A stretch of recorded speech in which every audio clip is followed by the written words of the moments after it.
சிவகங்கை மணப்புரம் கோவிலில் காவலாளி அஜித்குமார் கொலை வழக்கு தொடர்பாக அவர் மீது நகை திருட்டு புகார் அளித்த நிகிதா மற்றும் அவரது தாயார் மதுரை சிபிஐ அலுவலகத்தில் இரண்டாவது முறையாக விசாரணைக்கு ஆஜராகினர். சம்பவத்தன்று நிகிதாவிற்கு வந்த செல்போன் அழைப்புகள் குறித்தும் சிபிஐ அதிகாரிகள் விசாரித்ததாக கூறப்படுகிறது.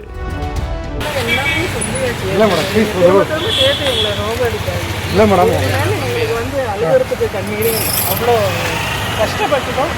ஒருத்தரையே ஒரு திசை திருப்பறதுனா ஒரு அளவு இல்லை, ரொம்ப தப்பு தான். ஒருத்தர் இறந்ததுங்கிறது ரொம்ப வேதனையான ஒரு விஷயம். அந்த வேதனை எங்களுக்கு இருக்காதா சொல்லுங்க?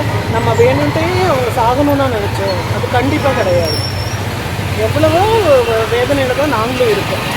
ஒரு காய்கறியை நாங்கள் வாங்க முடியல, ஒரு க்ரோசரி வாங்க முடியல, வெளியே போக முடியல, ஒரு பெட்ரோல் எடுக்க முடியல, சாப்பிட முடியல. அவ்வளோ காலேஜ்லேயும் அவ்வளோ ப்ராப்ளம். இதை யூஸ் பண்ணிவிட்டு கூட இருக்க கொலீக்ஸ் எல்லாம் கொஞ்சம் ப்ராப்ளமேட்டிக் பிடிச்சவங்கலாம் அவ்வளோ ப்ராப்ளம் பண்ணுறாங்க. எப்படியாவது அதாவது ஒருத்தர் தப்பு பண்ணாங்களா இல்லையான்னு தெரிஞ்சுட்டு அவங்களுக்கு பனிஷ்மெண்ட் கொடுத்தா பரவாயில்ல. எல்லா விஷயத்தையும் அஜித் தம்பி விஷயத்துலையும் சேர்த்து தான் நான் சொல்கிறேன். என்னன்னே தெரியாமல் அவங்க இல்லை இவங்க தான் அவங்கள பிடிச்சி கொள்ளுங்கன்னா ஏதோ ஒரே ஒன் சைடாகவே பேசிகிட்டே போவீங்களா? அடுத்த சைடு யாருமே திங்க் பண்ணுறதுக்கு யாருக்குமே யோசனை இல்லையான்னு தான் எனக்கு ரொம்ப இதாக இருக்குது. ரொம்பவே எனக்கு வருத்தம் தான். இல்லை அவங்க டியூட்டிஸ் அவங்க சொல்கிறாங்க. நீங்கள் எப்படி உங்கள் டியூட்டிஸ் சொல்கிறீங்க? உங்கள் டியூட்டிஸ்னால் அதே இதையும் கம்பேர் பண்ணவே முடியாது. நீங்கள்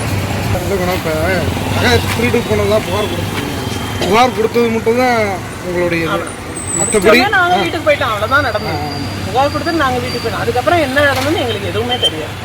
அதுக்கப்புறம் அடுத்தடுத்து சேனல்ஸ் பார்த்து தான் நாங்கள் தெரிஞ்சுக்கிட்டோம். அதுக்கப்புறம் இந்த விசாரணைக்கு வந்துருக்கோம். அடுத்து என்னன்னாலும் அவங்க இன்ஃபார்ம் பண்ணுறேன். அவங்க குடும்பத்தில் எதுவும் பேசுனீங்களா மேடம்? அஜித் ஃபேமிலிட்டா அவங்க போகவே இல்லை, இங்கே தான் வந்துருக்கோம். என்ன மாதிரி கேள்வி? அது சரி, திருப்பி எப்போ வர சொல்லிருக்காங்க மேடம்? அதுக்கு நான் கால் பண்ணுறேன்.